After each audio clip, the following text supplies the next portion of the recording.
আজকে আমাদের আলোচনা রোহিঙ্গাদের নিয়ে। সাম্প্রতিক সময়ে তাদের ঘরে ফেরার সম্ভাবনা নিয়ে আবারও নতুন করে আলোচনা হচ্ছে, আবার এর বিরুদ্ধেও মত আছে। অনেকে বলছেন তাদের ঘরে ফেরার সম্ভাবনা একেবারেই ক্ষীণ। আসলে পরিস্থিতি কি ধরনের শর্ত মেনে আসলে রোহিঙ্গারা ঘরে ফিরতে পারেন সেসব নিয়ে আমরা কথা বলতে চাই। তিনজন সম্মানিত অতিথি থাকছেন আমাদের সাথে। স্টুডিওতে আমাদের মধ্যে উপস্থিত আছেন জনাব আসিফ মনির, তিনি মানবাধিকার উন্নয়ন ও সংস্কৃতি কর্মী।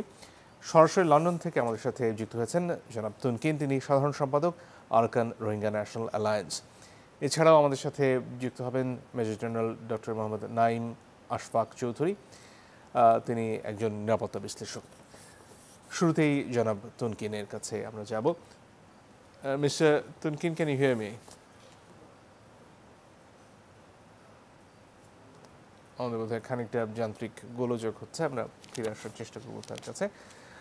জনাব আসিফ মনির, এই গত কিছুদিনের যে ঘটনাগুলো আমরা দেখছি সেখানে মার্কিন কংগ্রেসম্যানদের বক্তব্য রয়েছে, চীনের মধ্যস্থতায় রোহিঙ্গাদের ফেরত নেবার কিছু উদ্যোগ আমরা দেখছি। বাস্তবে আসলে অগ্রগতি কি হচ্ছে? খুব একটা অগ্রগতি হচ্ছে না। হয়তো আমরা অনেক সময় যে টার্মগুলো ব্যবহার করি যে আই ওয়াশের মতো বিষয় কিনা, মানে আন্তর্জাতিকভাবে মনে হয় যে এখানে স্বচ্ছতার অভাব রয়েছে এবং সত্যিকার অর্থে আমরা যদি বলি যে কমিটমেন্ট যে এই বিষয়টি সমাধানের ক্ষেত্রে, কারণ চীনের ব্যাপারে কিন্তু আমরা বিভিন্ন সময় বিভিন্ন রকম দেখেছি। একটা সময় 2021 বা 19-20 সালের দিকে আমরা দেখেছি তারা বলেছে যে আমরা নিরপেক্ষ অবস্থান নিচ্ছি। এখন এখানে দুটো খুব শার্পলি ডিভাইডেড দুটো পক্ষ, মিয়ানমারের যে কর্তৃপক্ষ এবং রোহিঙ্গাদের অধিকারের যে জায়গাটি, এখানে নিরপেক্ষ অবস্থান নেওয়া মানে এক ধরনের ধরি মাছ না ছুঁই পানি অবস্থা। এটা কিন্তু চীনের আগে ছিল। সাম্প্রতিককালে আমরা দেখছি যে তারা একটা অন্য অবস্থান নিল যে ঠিক আছে আমরা এটা সমাধানের চেষ্টা করছি, কিন্তু তারপরে আমরা দেখলাম যে এরকমও হয়েছে আমাদের এখানে কূটনৈতিক আলাপ আলোচনার ঠিক আগেই তারা মিয়ানমারে আলাপ করে এসছে এবং মিয়ানমারের প্রস্তাবটাই নিয়ে আবার বাংলাদেশ সরকারের কাছে দিয়েছে। তো সেই জায়গা থেকে আমরা সদিচ্ছার একটা অভাবের কথা বলতে পারি এবং এটাও স্বাভাবিক, কারণ চীন বলি, মার্কিন যুক্তরাষ্ট্র বলি, এদের যেই স্বার্থ সেটা বৈশ্বিক রাজনীতির অর্থে বলি, অর্থনৈতিক জায়গা থেকে বলি, বাণিজ্যিক, এমনকি সামরিক কূটনীতিও যদি আমরা বলি, সেই জায়গা থেকে এ দেশগুলোর এক ধরনের একটা সম্পর্ক মিয়ানমারের সাথে রয়েছে। কাজে সেক্ষেত্রে এই বিভিন্ন রাষ্ট্র যখন উদ্যোগ নিচ্ছে সেখানে আমার মনে হয় স্বচ্ছতার অভাব রয়েছে। তারা খুব স্পষ্টভাবে ওই জায়গাটায় আসেন না।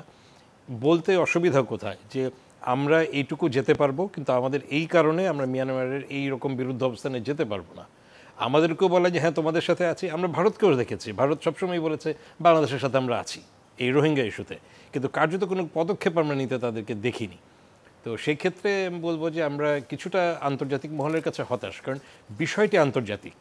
একটি জাতির জাতিগত অধিকার বঞ্চিত করা হচ্ছে একটি সামরিক কর্তৃপক্ষের জায়গা থেকে, এবং সেটা তারা নিজেদের পক্ষে সম্ভব হচ্ছে না তাদের সেই অধিকারটা আদায় করার, এবং তারা যখন একটা দেশে আশ্রয় নিচ্ছে এটা কিন্তু একটা আন্তর্জাতিক প্রেক্ষাপটের জায়গা থেকে জীবন বিপন্ন হওয়ার কারণে তারা এখানে আশ্রয় নিচ্ছে। আপনারা যেটা বলছেন প্রত্যাবাসনের সাথে তো তাদের অধিকার নিশ্চিত হওয়ার জায়গাটা কিন্তু অনেক গুরুত্বপূর্ণ। সেইটা নিশ্চিত না হলে একটার পরিপূরক বা সম্পূরক, এটা নিশ্চিত না হলে আসলে সমাধানের দিকে যাওয়া সম্ভব না। তো আপনি যে প্রশ্নটা করলেন আন্তর্জাতিক জায়গা থেকে, একটা জায়গা হচ্ছে যে আমরা আমাদের কূটনীতির জায়গায় চেষ্টা করছি, কিন্তু আমরা 17 সাল থেকেই যতটা গুরুত্ব দিয়ে আন্তর্জাতিক কূটনীতিতে চেষ্টা করা উচিত ছিল সেটা কিন্তু আমরা সবসময় দেখিনি। আমরা দেখেছি দ্বিপাক্ষিক আলোচনা চালিয়ে যেতে। আরেকটি হচ্ছে যে আমরা এই সামনে যেমন জাতিসংঘের সাধারণ পরিষদের বৈঠক আসছে, মাননীয় প্রধানমন্ত্রী হয়তো সেখানে বক্তব্য দিবেন। 17 সাল থেকে প্রতি বছর তিনি প্রায় 5 দফার মতো করে একটা খুব সুনির্দিষ্ট পদক্ষেপ সেখানে উপস্থাপন করেন। সেটাকে কাজে লাগিয়ে আমরা কিন্তু কোনো কূটনৈতিক কর্মকৌশল, একটা স্ট্র্যাটেজি দেখি না। ওখানে কিন্তু কিছু থাকে আন্তর্জাতিক মহলের উপরে একটা যে তোমরা একটা সমাধানের ব্যাপারে উদ্যোগ নাও, বাংলাদেশের পক্ষে এটা সম্ভব হচ্ছে না, আমরা এদেরকে সহায়তা দিচ্ছি কিন্তু কতদিন পারবো জানি না, কিন্তু আমরা তাদের অধিকারটা নিশ্চিত হোক সেটা চাই। এরকমভাবে মোটামুটি একটু ঘুরিয়ে ফিরিয়ে 4-5টা দফা তিনি দিয়ে থাকেন, কিন্তু সেইটার পরবর্তী পদক্ষেপ কিন্তু আমরা দেখি না। কাজে আমি বলবো যে আমাদের কূটনৈতিক যে যতটা তৎপরতা থাকার দরকার ছিল সেটাও কিন্তু আমরা দেখছি না। ধন্যবাদ। Mr. Tunkin, I'd like to come to you at this point. Myanmar itself is going through some sort of crisis for the last couple of years, and recently there has been some development regarding the repatriation of the Rohingyas, and the authority in Myanmar have come up with something they are calling the National Verification Certificate, NVC. And they're saying that at some point of time the Rohingyas are going to get citizenship. What this actually means, this NVC, is it clear to the Rohingya population? Thank you, brother, having me here. And firstly, I would like to thanks to Bangladesh government, giving us shelter where 1 million genocide survivors.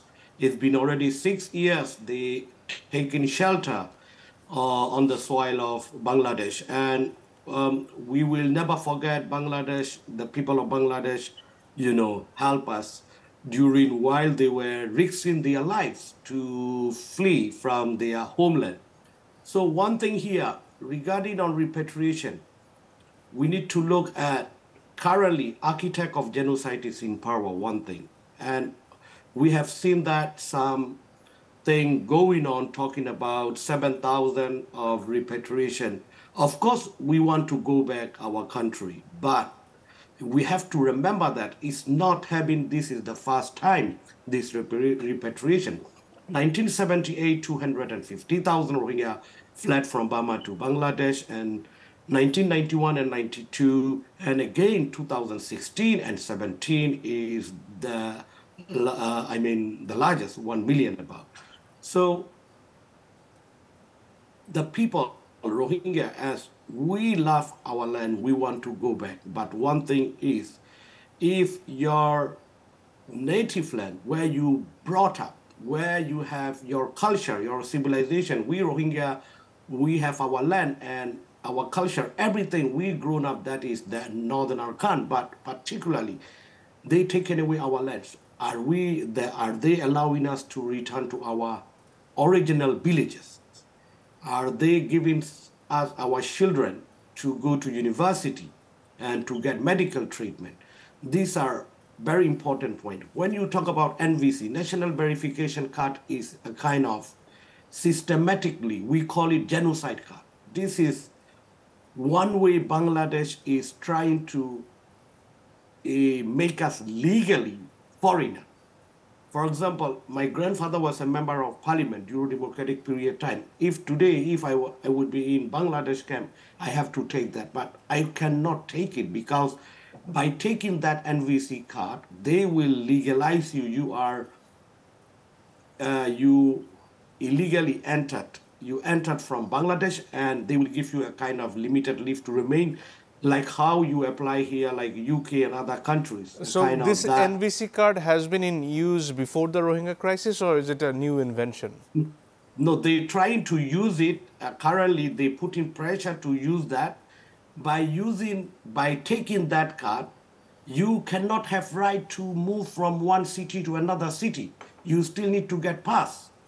So what Rohingya want is full citizenship cards, what Burmese military have taken away since after 1980s.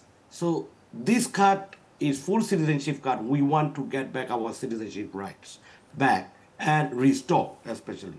And then, of course, we can go back and we can have our all rights.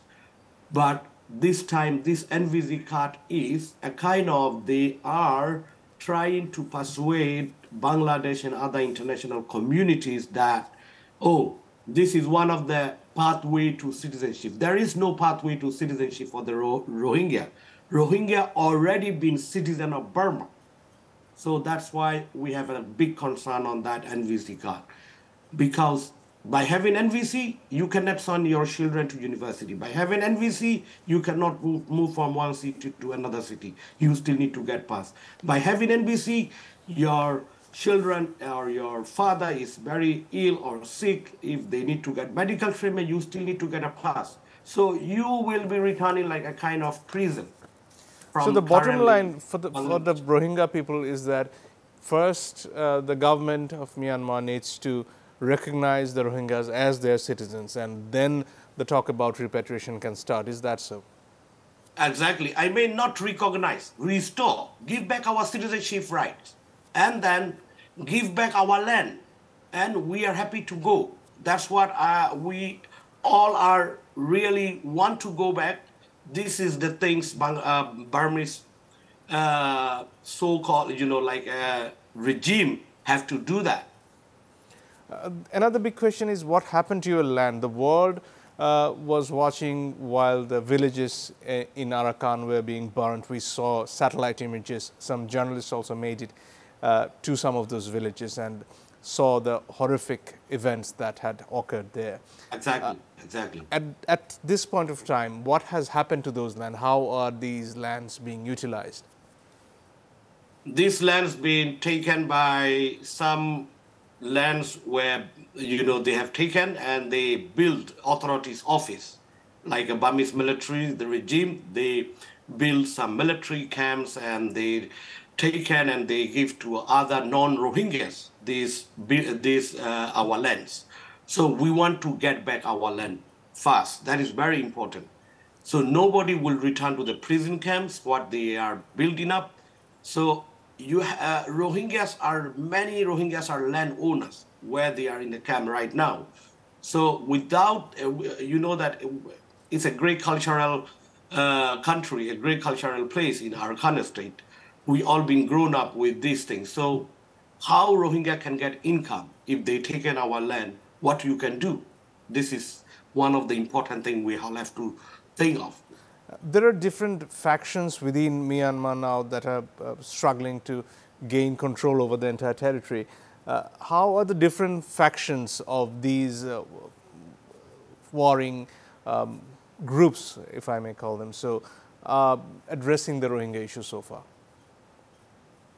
You mean like NUG, National Unity Government, or you talking about particularly like Arakan Army and others? The different factions, so you could address all of them. Yeah, one thing we need to look at after the coup, 2021 February, there is one national unity government, which is like exile government, and mostly led by National League for Democracy, parliamentary members, and also some, civil society group leaders. And it looks like one thing is they are looks like some positive step because the whole country population supporting them. And one thing is what their demand is inclusive future federal union. So we have seen that some positive step from them is they mention the Rohingyas, the word the Rohingya, even previous government NLD, they did not use that. And we have seen sympathy and solidarity to the Rohingya. Have they reached out to the Rohingya people in some way or the other, the unity government? National unity government, yes, they are engaging with the Rohingya people, and currently there is one deputy human rights minister is a Rohingya.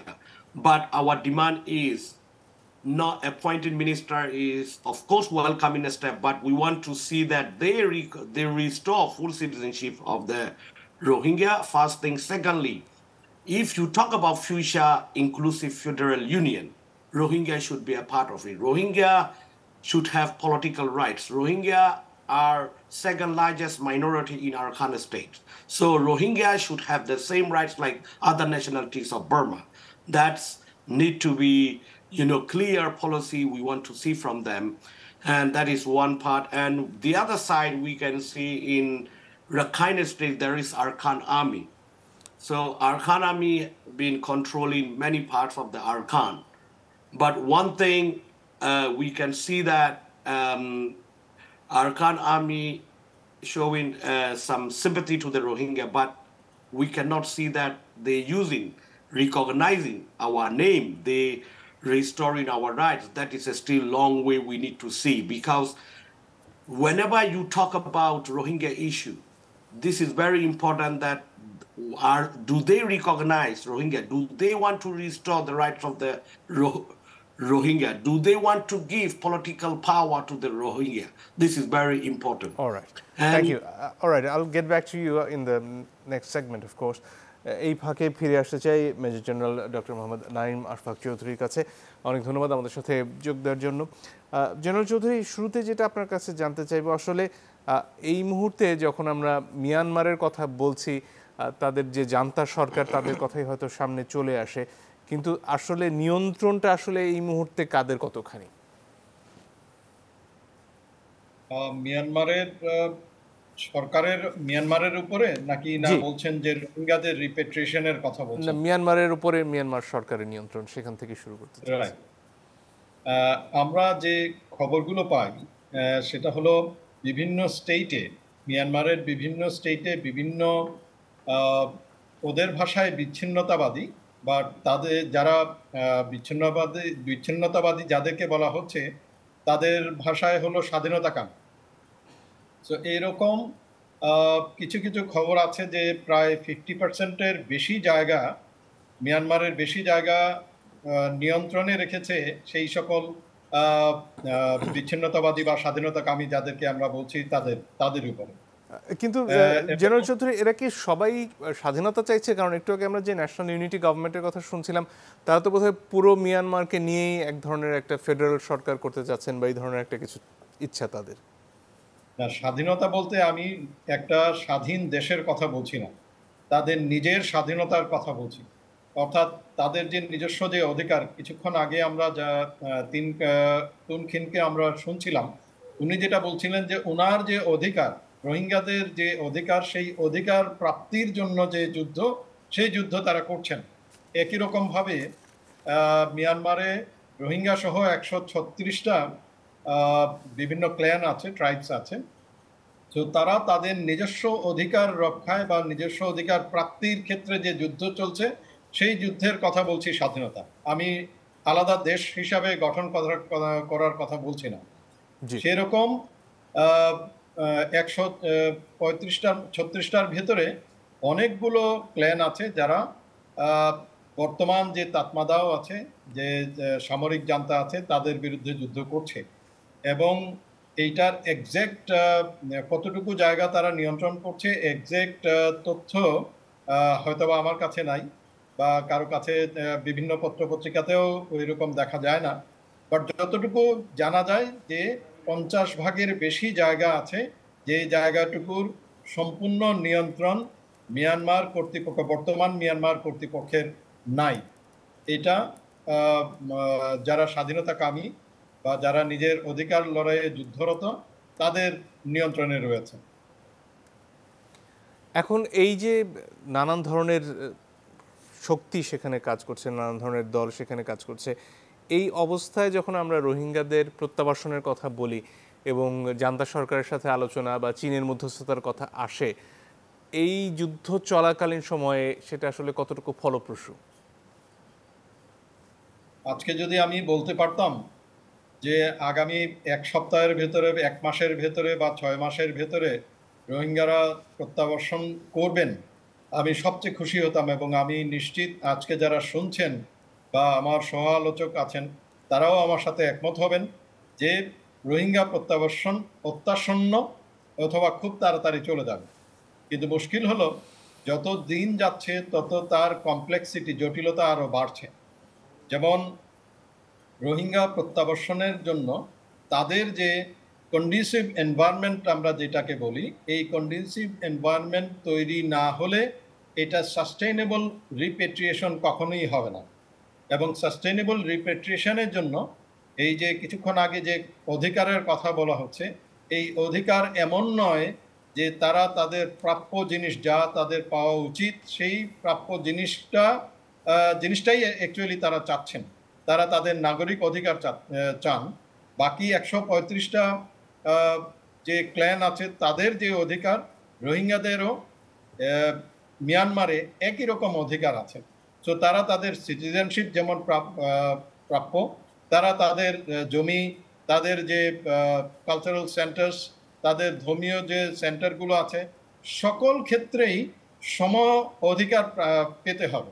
এবং এই যে অধিকারগুলো, এই অধিকারগুলো কিন্তু শুধুমাত্র মৌখিকভাবে হলে হবে না। মৌখিকভাবে হলে সেটা কিন্তু সাস্টেনেবল হবে না। আমি কনস্টিটিউশনে 1982-তে 1982 সালে যে নাগরিক আইন তৈরি করা হয়েছে, এই আইন যদি স্ক্র্যাপ করা না হয়, তাহলে রোহিঙ্গারা আজকে যে কার্ডই নিয়ে যাক না কেন, তাদের ওখানে থাকাটা আমাদের ইতিহাস যা বলে সেটা কখনোই দীর্ঘস্থায়ী হতে পারবে না। শুধুমাত্র রোহিঙ্গারা এখন যারা অ্যাডাল্ট যারা আছেন তাদের দিকে তাকালেও চলবে না, তাদের যে ভবিষ্যৎ প্রজন্ম অর্থাৎ ছোট যারা আছে তাদেরকেও বেঁচে থাকতে হবে এবং নাগরিক হিসাবে অথবা ন্যূনতম একটা হিউম্যান বিইং হিসাবে বেঁচে থাকার জন্য যে সকল কন্ডিসিভ এনভায়রনমেন্ট, সিকিউরিটি বলেন, অন্যান্য বেসিক রাইট বলেন, এইগুলো যদি না দেয়া হয় তাহলে কখনো এটা সাস্টেনেবল রিপেট্রিয়েশন হবে না। আমি এখন যা দেখছি তাতে করে এই রিপেট্রিয়েশনের জন্য শুধুমাত্র মিয়ানমার অথবা শুধুমাত্র চায়না অথবা ইন্ডিয়া বা অন্যান্য ইন্টারন্যাশনাল কমিউনিটি যারা আছে তাদের প্রত্যেকের সমভাবে অথবা যার যে রোল আছে সেই রোলটা যদি প্লে না করে আমি খুব শীঘ্রই রোহিঙ্গাদের রিপেট্রিয়েশনের সম্ভাবনা দেখছি না। অনেক ধন্যবাদ। একটা বিরতির সময় হয়ে গেছে, দর্শক একটু পরে ফিরে আসছি, আশা করি সাথে থাকবেন।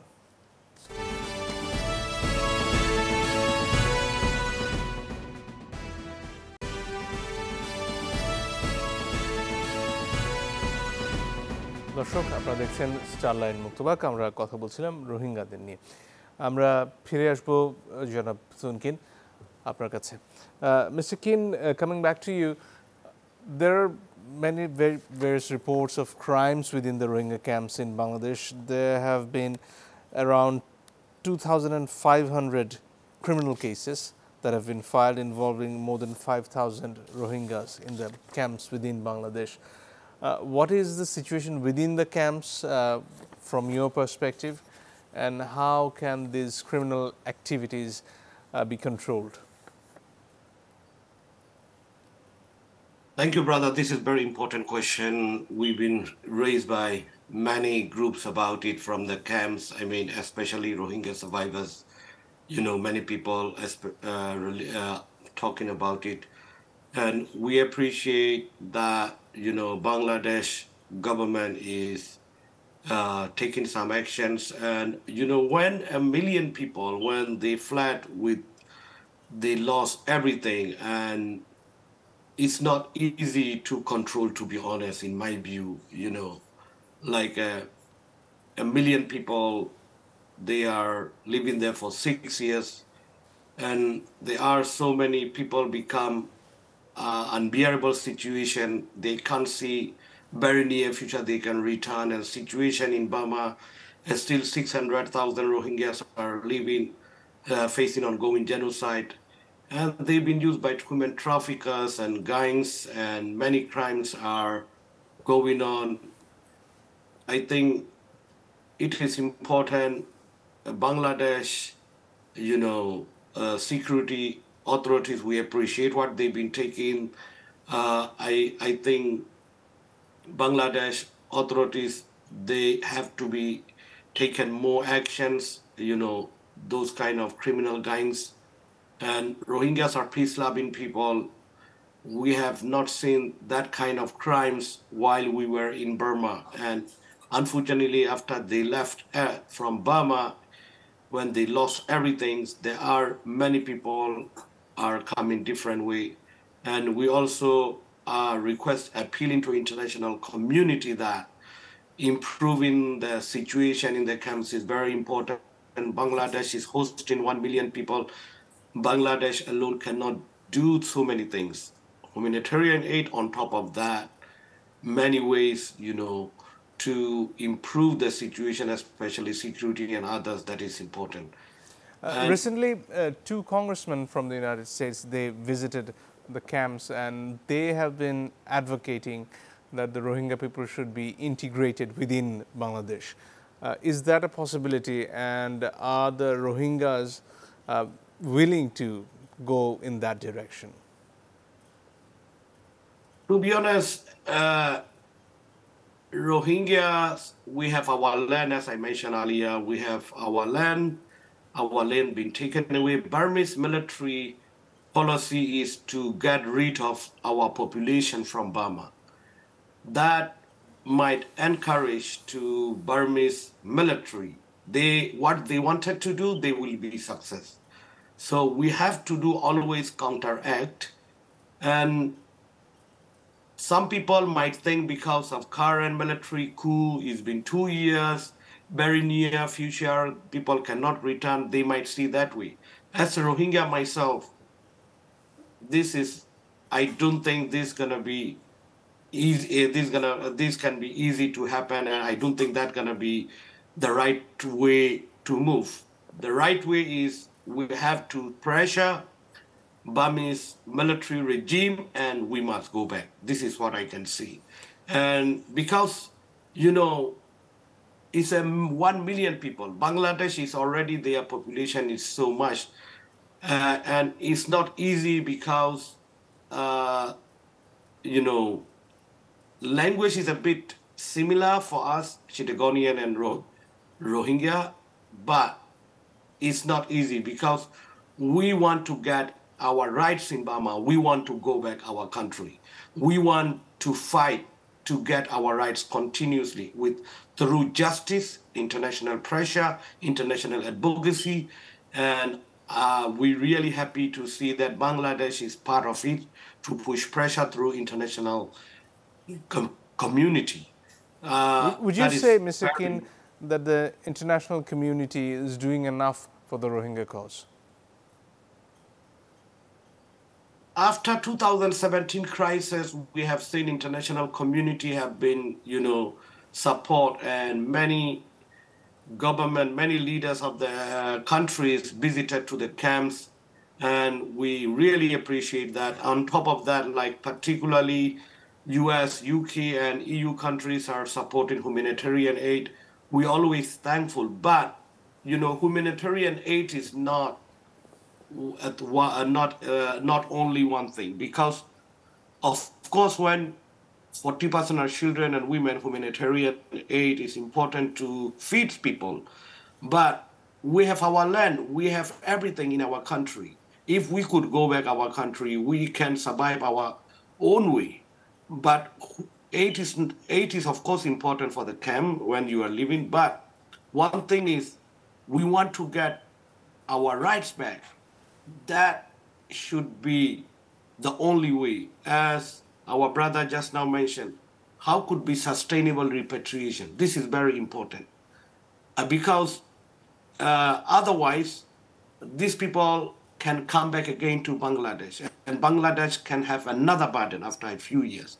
So this time, very important that we need to look very carefully to pressure to Burmese military to restore the rights of the Rohingya, and same time, this military, they should provide our land, they should give back our lands and everything, and our rights. You see, international community also one way after we have seen that Ukraine crisis happen, of course, our support and solidarity with the Ukrainian people. But when Southeast Asia, Burma, 1 million Rohingyas are facing genocide, US government already declared what happened to Rohingya genocide. But that is very important. US should be playing a key role on forefront line to protect Rohingya minorities, to to raise these kind of things, UN Security Council again and again. And we have not seen such action so far, unfortunately. So what we've been seeing that after Ukraine crisis happened, geopolitics and things, Rohingya issue been a bit slowed down, but we have to continue to persuade and to advocate those countries. And I can see that US can still play a key role to pressure Burmese military, and UK also has a penholder in Security Council. We have a case in the International Court of Justice. Yes, I was just coming to that, the case filed by Gambia. And recently a 10-member delegation has visited the Rohingya camps. How is that helping the Rohingya cause in general? One thing is we have to look at short-term, these cases and justice and accountability issues. It takes long normally. But one thing is we have one case in International Court of Justice filed by Gambia. And we have one International Criminal Court, a case, deportation case. And one case, I myself and our organization filed it in Argentina, universal jurisdiction case. Burmese military never faced this kind of cases internationally, but one way they are enjoying impunity for many decades. For the justice, these are very important to get justice for the Rohingya people and all the people of Burma. We need to bring them to justice, these military criminals. It takes long. This will affect because they really worry. We can see that military, even though they ignore, but they really worry about it. Same time, like International Court of Justice, Gambia case, we have seen that provisional measures are ordered by the court 2020 early January 2020 January they have ordered these provisional measures, but Burmese military ignoring those provisional measures. Instead, they are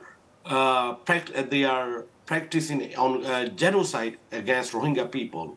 So we are talking about that UN Security Council, where it's gone. UN Security Council should sit down, should raise these issues, especially, of course, they always, like UK and US, those countries, normally they said Russia, China always against, but still we want to see much more action, referral Burma to ICC and talking about these issues. And individually, these governments can take a lot of actions. So that's why we have to much more need to be pushed against this international community.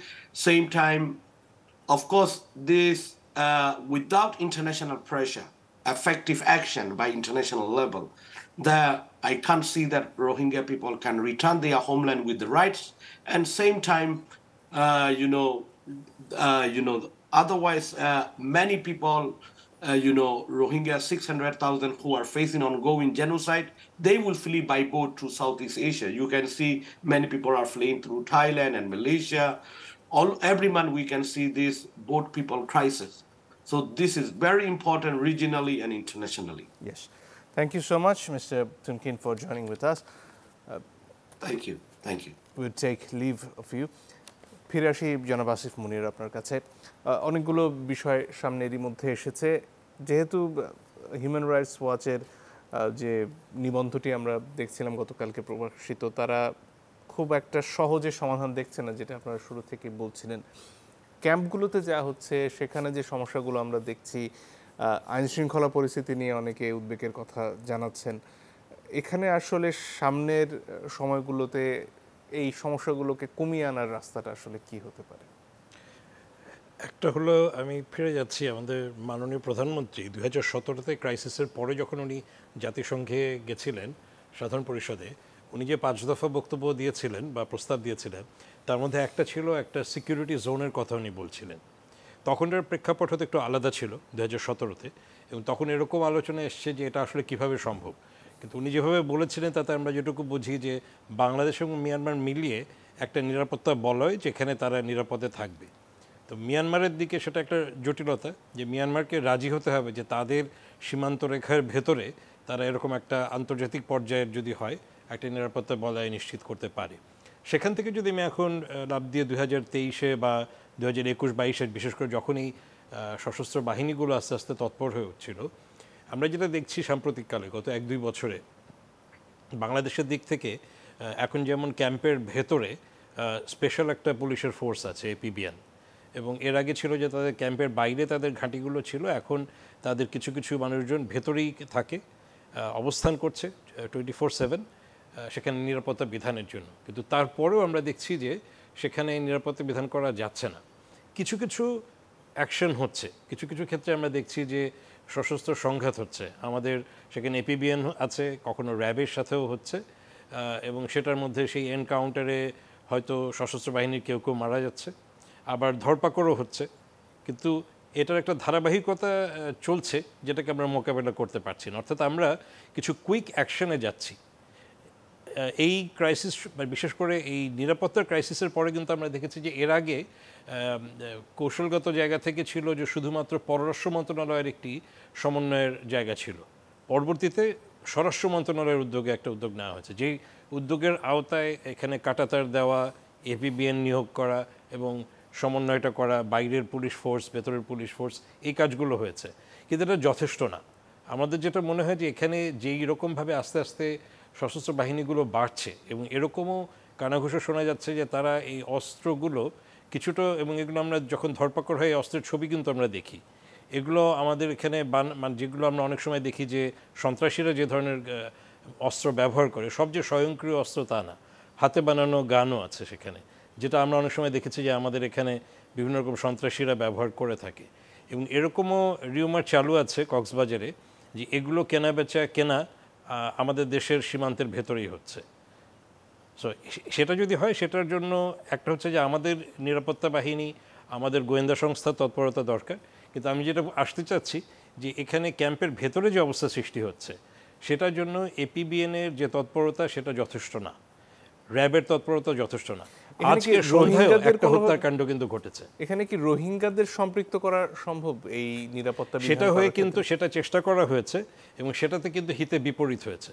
আমরা দেখেছি যে সন্ধ্যার সময় বিশেষ করে এক ধরনের একটা কারফিউর মতো অবস্থা সন্ধ্যার পরে অবস্থান করে, বিশেষ করে যারা এখানে মানবিক সহায়তার কাজ করে তারা কিন্তু বিকালের 5টার পরে তাদের ওখানে অবস্থান করার নিষেধ আছে। এটা 2017 থেকে বলবৎ আছে। কিন্তু দেখা গেছে যে সন্ধ্যার পর থেকে অনেক ধরনের অপতৎপরতা হয়। আপনারা যেগুলো উল্লেখ করছিলেন, তুর্কিংও বলছিল, মানব পাচারের ঘটনা এবং অন্যান্য যত ধরনের তৎপরতা সেখানে হয়। সেই জন্য আমি যেটা বললাম যে এপিবিএন ওখানে রাতে অবস্থান করছে। তারা তাদের মতো করে চিন্তা করেছে যে ঠিক আছে, আমরা কিছু ভলেন্টিয়ার প্রশিক্ষণ দেব এবং তাদের হাতে লাঠি দেব। তো অস্ত্রের বিরুদ্ধে লাঠি দিয়ে আসলে কী হবে? এবং এরকম ঘটনা ঘটেছে যে পয়েন্ট ব্ল্যাঙ্ক রেঞ্জে এই ভলেন্টিয়ারদেরকে গুলি করে হত্যা করা হয়েছে। একদম মানে মাথার কাছ থেকে গুলি করা হয়েছে, নির্মমভাবে একেবারে বুকের কাছে এসে গুলি করা হয়েছে। আমাদের এপিবিএন এবং আমাদের নিরাপত্তা বাহিনী কিন্তু কিছু করতে পারেনি। ঘটনার পরে জানা গেছে কি হয়েছে। একেবারে মানে ধারালো অস্ত্র দিয়ে মাথা বিচ্ছিন্ন করে ফেলছে। আমি এত বিভৎস ঘটনার বর্ণনায় যাচ্ছি না, কিন্তু এই ঘটনাগুলো ঘটে যাচ্ছে।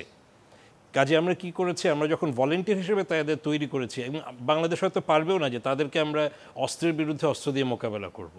এখানে এক ধরনের নিরস্ত্রকরণের একটা জায়গা দরকার, এবং সেটি বাংলাদেশের শুধু কৌশল যদি একা সম্ভব না হয়। আমি ফিরে আসছি মাননীয় প্রধানমন্ত্রী যেটা বলেছিলেন যে এখানে একটা সিকিউরিটি ইস্যু, নিরাপত্তার একটা জায়গা তৈরি করতে হবে সম্মিলিতভাবে।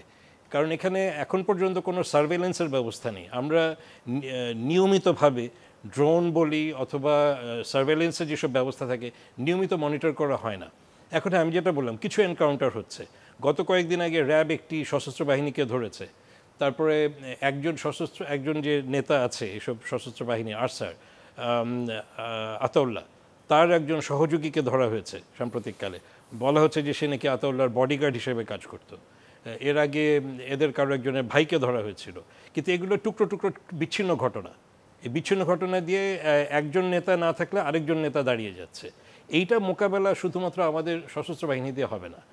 আমরা এটুকু বুঝি যে আমাদের ওখানে গোয়েন্দা সংস্থাগুলো যথেষ্ট তৎপর, তাদের কাছে সব তথ্য রয়েছে, কিন্তু এটা যথেষ্ট না। আমাদের ন্যাশনাল পলিসি দিয়ে, আমাদের ন্যাশনাল সিকিউরিটি পলিসি দিয়ে এটা মোকাবেলা করা ক্যাম্পের ভেতরে সম্ভব না। ওখানে একটা যুদ্ধক্ষেত্রের মতো অবস্থা হয়ে গেছে এবং পয়েন্ট ব্ল্যাঙ্ক রেঞ্জে গুলি করে হত্যা করা হচ্ছে।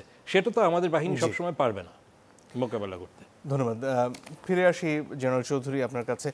নিরাপত্তা বাহিনী সেখানে অবস্থান করছে ক্যাম্পগুলোতে, কিন্তু তারপরেও যে ঘটনাগুলোর কথা আমরা শুনছি সেগুলো থেমে নেই, হত্যাকাণ্ড হচ্ছে, আরও নানান ধরনের অপরাধ সেখানে হয়ে চলেছে।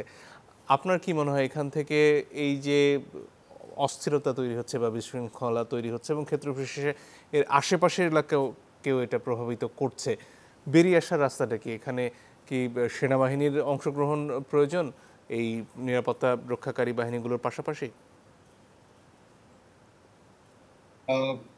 এইটা যে বাংলাদেশের জন্য একটা বিশাল সিকিউরিটি কনসার্ন শুধু তা না, আমি তার সাথে আরও কিছু যোগ দিতে চাই। যে কনসার্নটা জনাব আসিফ মনির বলেছেন, এই কনসার্নটা শুরু থেকেই প্রত্যেকেই, যত ইন্টেলেকচুয়াল বলেন বা অন্যান্য যারা সংশ্লিষ্ট আছে, প্রত্যেকেই কিন্তু একই কথা বলেছেন যে security situation in the camp যত দিন যাবে তত কিন্তু এগ্রাভেট করবে আনলেস এন্ড আনটিল অনেক ধরনের মেজার্স যদি আমরা না নিই। যেমন সিকিউরিটি এলিমেন্টস যারা আছে, আইন শৃঙ্খলা রক্ষাকারী বাহিনী যারা আছে, তাদের যে তৎপরতা, এই তৎপরতা যেমন একদিকে বাড়ানো দরকার, আরেকদিকে সম্পৃক্ততা, অন্যভাবে সম্পৃক্ততা দরকার রোহিঙ্গা লিডারশিপের, লাইক আর্না। আরনা যে তৈরি হয়েছে, আরনার লিডারশিপেরও কিন্তু বেশ কিছু দায়িত্ব আছে, যে রোহিঙ্গাদেরকে মোটিভেট করা, তাদেরকে বলা, জানানো, এবং যারা আহ, যারা এইসব আইন শৃঙ্খলা বিরোধী কাজ করছে তাদের তথ্য নিজেরা না পারুক, কিন্তু আইন শৃঙ্খলা রক্ষাকারী বাহিনীকে এই তথ্যগুলো প্রদান করেও কিন্তু সাহায্য সহযোগিতা করতে পারে। বিভিন্ন গোয়েন্দা সংস্থা যারা আছেন তাদেরও যে কর্মতৎপরতা যেটা আছে, এইটা আরো অধিক হারে বাড়াতে হবে। সেই সাথে আমি আরেকটা সিকিউরিটি কনসার্ন যেটা আমি দেখছি, সেটা হলো নার্কো টেরোরিজম ইন মিয়ানমার। এবং এই নার্কো টেরোরিজম মিয়ানমারের ভেতরে যে হারে বৃদ্ধি পাচ্ছে, এবং তার সাথে সম্পৃক্ত হয়ে যাচ্ছে আমাদের রোহিঙ্গারা, অদূর ভবিষ্যতে কিন্তু এইটা আরেকটা বড় ধরনের কনসার্ন হবে, শুধু বাংলাদেশের জন্য না, বাংলাদেশ, ইন্ডিয়া, মিয়ানমার 3 দেশের জন্যই। এর সাথে সম্পৃক্ত আমি করতে চাই কুকি চীন। এই কুকি চীনের যে বিষয়টা আছে, এইটা বান্দরবন সহ বান্দরবন, মণিপুর এবং কোচিন 3 জায়গাতেই কিন্তু এই কুকি চীনরা অবস্থান করছে, এবং তারা ভিন্ন ভিন্নভাবে বা স্বতন্ত্রভাবে এইগুলোর সাথে কাজ করছে তাদের নিজ নিজ দেশের মধ্যে। এই 3টা যদি একসাথে আবার কানেক্টেড হয়ে যায়, that will be another security threat not only for Bangladesh but also for Myanmar and India. তো আমি সিকিউরিটি সিচুয়েশন শুধু ক্যাম্প রিলেটেড যেটা আছে, যেটা আলোচনা করলেন আমার সহ আলোচক, শুধু এর সাথে আরো যোগ করতে চাই যে সামনের সিকিউরিটি সিচুয়েশন আরো ভয়াবহ হতে পারে, অর্থাৎ যে সিকিউরিটি ডেটোরিয়েট করতে পারে যে মিয়ানমারের ভেতরে, সেইটার স্পিল ওভার এফেক্টটা কিন্তু আমরাও আমাদেরকে ভোগ করতে হবে। জনাব আসিফ মনির যে কথাটা বলছিলেন যে অস্ত্রের যে এখানে কেনাবেচা হচ্ছে সেটা অনেক ক্ষেত্রে বাংলাদেশ সীমান্তের মধ্যেই হচ্ছে, এটা নিয়ন্ত্রণ করতে আসলে সমস্যাটা কোথায় হচ্ছে?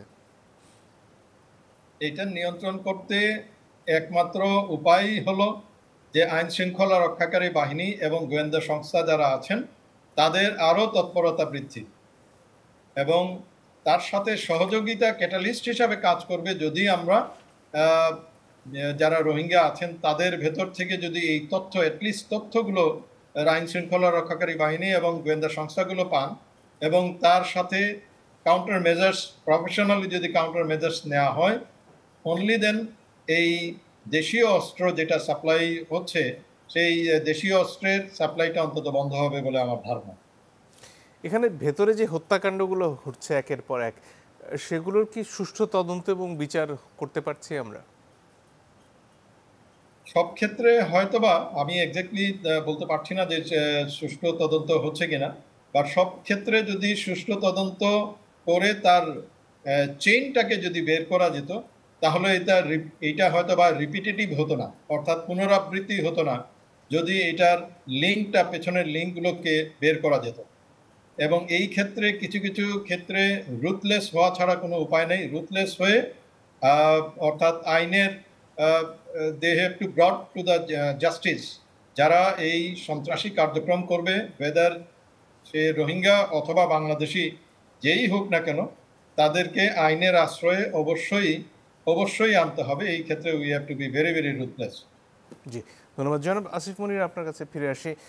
যেটা আলোচ্য বিষয় থেকেই যায় সবসময়, সেটা হচ্ছে এই বিপুল জনগোষ্ঠী, তাদের আসলে খাওয়া, পড়া বা পড়াশোনা সব মিলিয়ে যে অন্তত মৌলিক চাহিদাগুলো পূরণ করার কথা, সেগুলো আমরা আসলে আর কতদিন চালিয়ে যেতে পারবো, বা যে সাহায্যগুলো বাইরে থেকে আসছে সেটারই বা সবশেষ অবস্থাটা কি?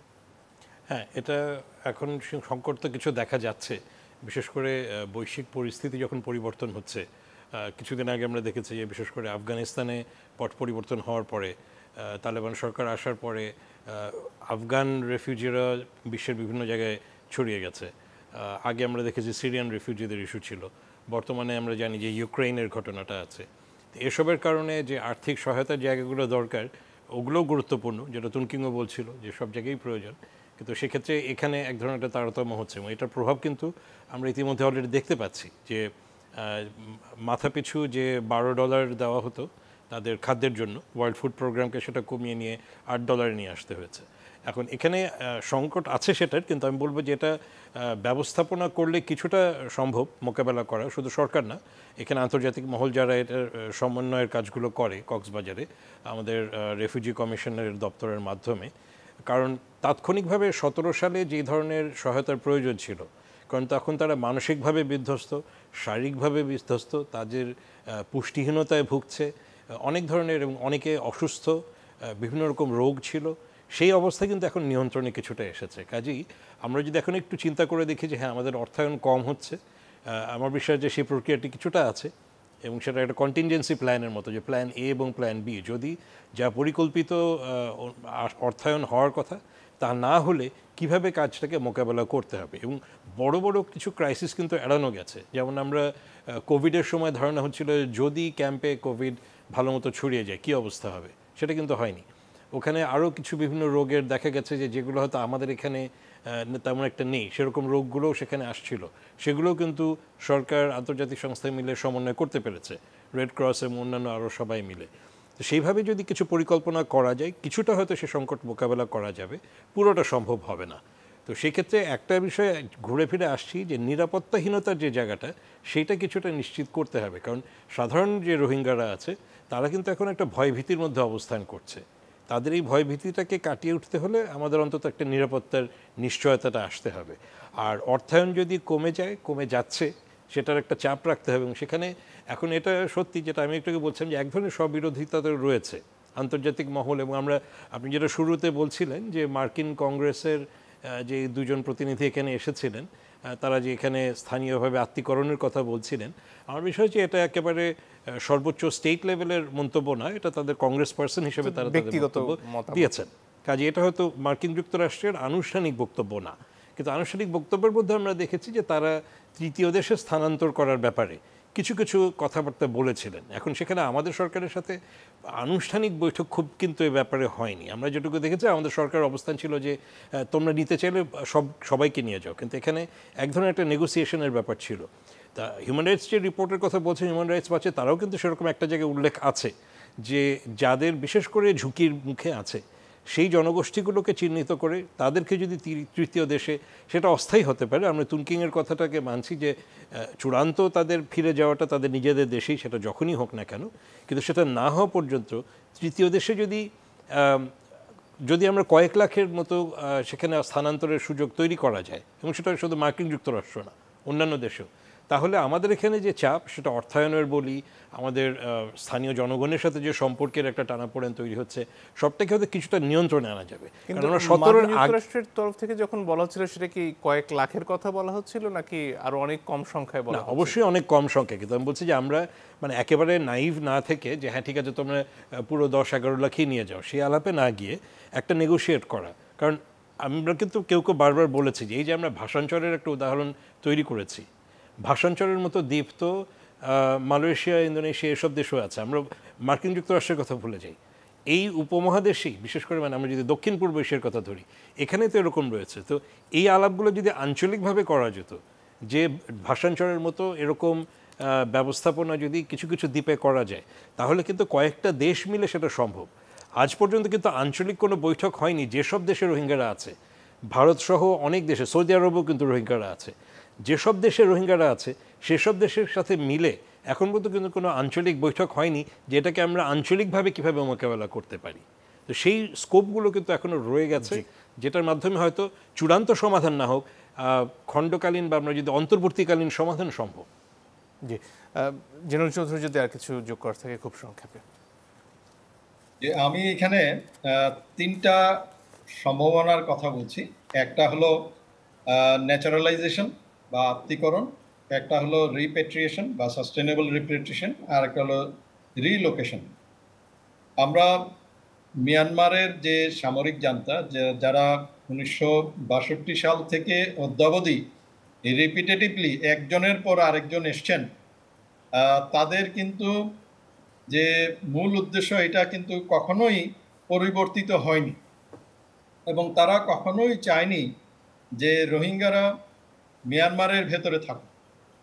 তো রোহিঙ্গারা যখন তাদের যে উদ্দেশ্য, রোহিঙ্গারা যদি মিয়ানমারের ভিতরে না থাকে তাহলে হোয়াট দে ক্যান ডু, তারা যেটা চায় সেটা হলো ন্যাচারালাইজড যেন হয়ে যায়, আত্মীকরণকৃত যেন হয়ে যায় অন্যান্য দেশে, বিশেষ জি, করে বাংলাদেশ অথবা অন্যান্য দেশে। সময় আসলে এটাই শেষ হয়ে তাদের এসেছে। উদ্দেশ্য ছিল শুরু থেকে। এখন আমরা যদি তাদের যে উদ্দেশ্য, সেই উদ্দেশ্যকে আমরা যদি ফুলফিল করি অথবা ফুলফিল করার কোনো প্রত্যাশা বা কোনো সম্ভাবনা দেখাই, তাহলে হয়তো তাদের তাহলে উদ্দেশ্যটাই বর্তমানে সফল আইডিবিতে, হয়েছে। জি, আসলে সময় একেবারেই ফুরিয়ে গেছে। জি জি, আরেকদিন, বর্তমানে বিভিন্ন, জি, আর সময় আসলে একেবারেই দিতে পারছি না। আপনাদের দুজনকে অনেক ধন্যবাদ। দর্শক, আপনাদেরকে ধন্যবাদ। বিদায় নিচ্ছি।